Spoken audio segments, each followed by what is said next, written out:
Good morning बच्चों। आज हम कक्षा 9 काव्यखंड पाठ 4 माखनलाल चतुर्वेदी द्वारा लिखित कविता कैदी और कोकिला को पढ़ेंगे।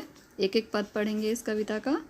पहला पद, बच्चों आप इसे अपनी किताब में देखिए, ये पाठ निकालिए और इसको देखिए। पहला पद, क्या गाती हो क्यों रह रह जाती हो, कोकिल बोलो तो क्या लाती हो, संदेशा किसका है कोकिल बोलो तो।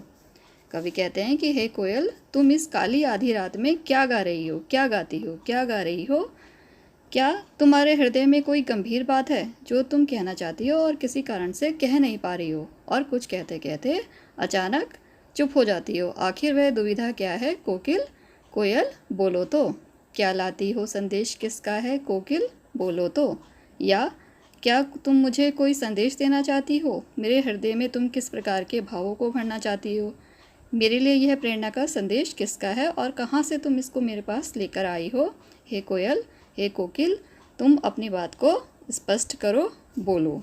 पद 2, ऊंची काली दीवारों के घेरों में, डाकू चोरों बटमारों के डेरे में, जीने को देते नहीं पेट भर खाना, मरने भी देते नहीं तड़प रह जाना, जीवन भर अब दिन रात कड़ा पहरा है, शासन है या तम का प्रभाव गहरा है, हिमकर निराश कर चला रात भी काली, इस समय काली माँ मई जगी क्यों आली। ऊंची काली दीवारों के घेरे में, डाकू चोरों बटमारों के डेरों में, जीने को देते नहीं पेट भर खाना, मरने भी देते नहीं तड़प कर रह जाना।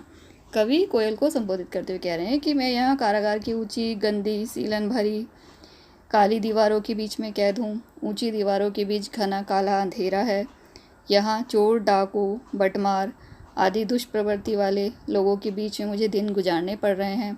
उनके साथ जीवन बिताना कितना कष्टप्रद है, और यहाँ जीवन निर्वाह के लिए तो पेट भर भोजन भी नहीं मिलता। यहाँ चाहकर भी मर नहीं सकते, यही यहाँ की सबसे बड़ी विडंबना है।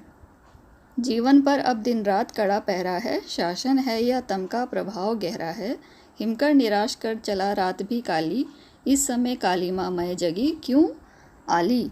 बस मन में एक तड़प लिए कैसा नारकीय जीवन हमें विवश होकर सहना पड़ रहा है, जीना पड़ रहा है।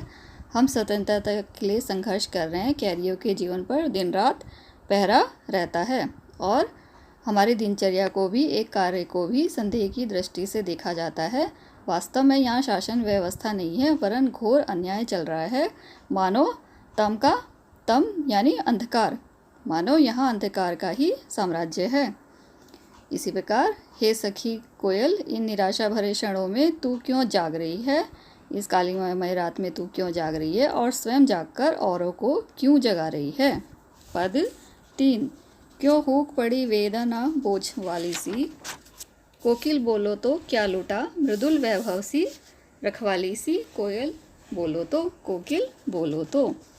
कवि कोयल से कहता है कि हे कोयल, तुम्हारे कंठ में वेदना के सरस वाली ऐसी गहरी सांस क्यों निकल रही है, तुमने ऐसा क्या देख लिया है या तुमने गहरी हूक छोड़ी है, क्या तुम्हारा कुछ लुट गया है, कोकिल बोलो तो।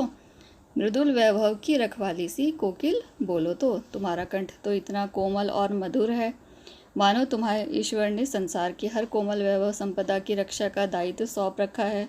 अब तुम बताओ कि तुम्हारे इस मीठे सुर में इतनी वेदना कहाँ से आ गई है, कोकिल बोलो।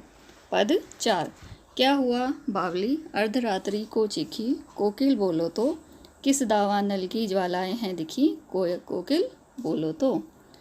कवि कोयल से पूछता है कि हे कोकिल, तुम आधी रात के समय इस तरह क्यों चीख रही हो, क्या तुम पागल हो गई हो, क्या तुमने जंगल में लगी किसी आग को देख लिया है, या जिसकी लपटों के जाल को देखकर तुम डरकर अचानक चीख पड़ी हो।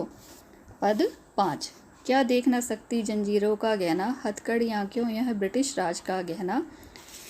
इस प्रकार कवि कह रहे हैं कि हे कोकिल, क्या तू रात्रि में असमय क्रंदन इसलिए कर रही है कि तुझे हमारी ये जो हथकड़ियाँ हैं वो पसंद नहीं है। यदि तू इन्हें बंधन की श्रृंखला समझकर दुखी हो रही है तो तू यह समझ ले कि हमारे बंधन की जंजीरें नहीं हैं, ये तो ब्रिटिश राज द्वारा प्रदत्त आभूषण है, इसे तो हमने सहर्ष धारण किया है। कोल्हू का चरकचू जीवन की तान, गिट्टी पर अंगुलियों ने लिखे गान, हूँ मोट खींचता लगा पेट पर जुआ, खाली करता हूँ ब्रिटिश अकड़ का कुआं।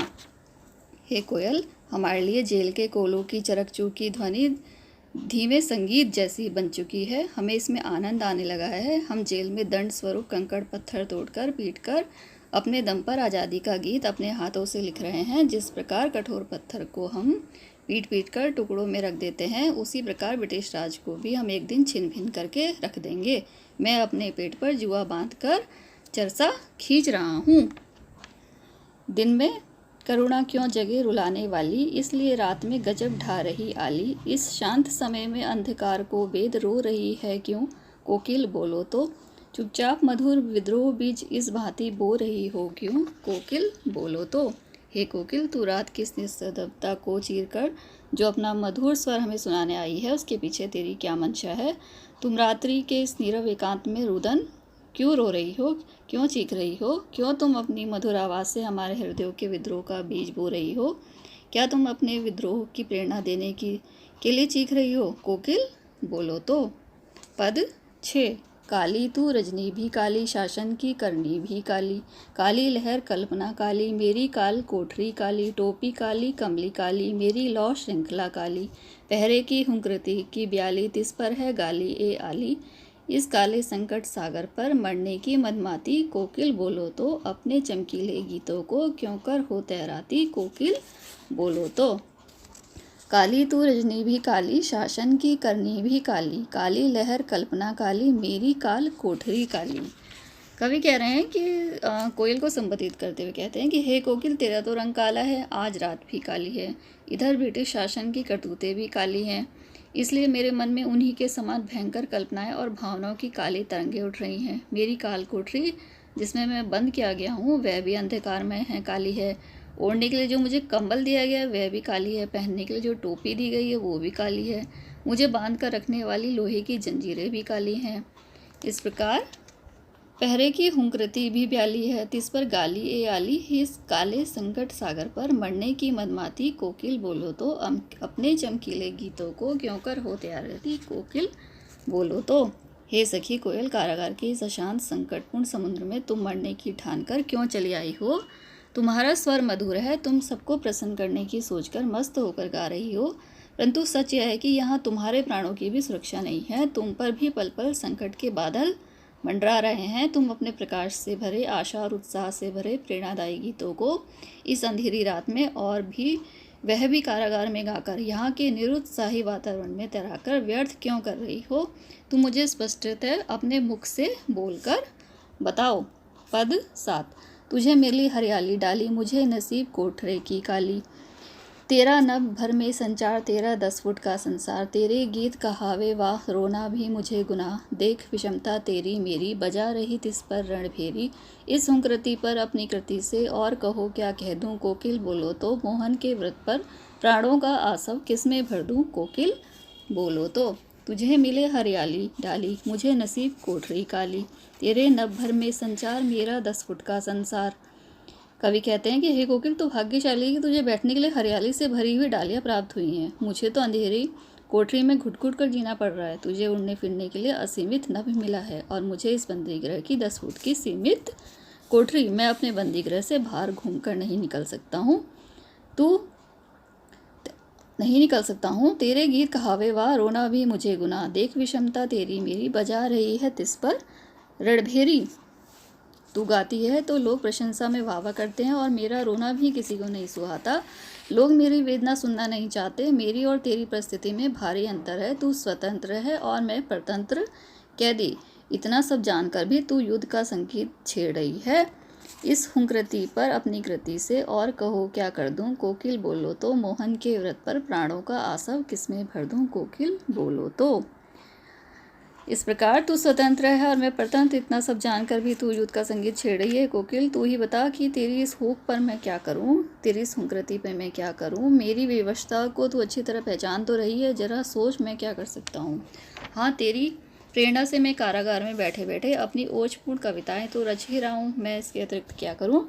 मोहन अर्थात मोहनदास करमचंद गांधी जी के स्वतंत्रता के दृढ़ संकल्प को पूरा करने के लिए मैं अपनी प्राण शक्ति किसी दिशा में लगाऊं। हे कोकिल, तुम ही मेरा मार्गदर्शन करो, मुझे बताओ, बोलो तो। बच्चों, आप अपनी किताब को सामने रखकर इस वीडियो को सुनेंगे और समझेंगे।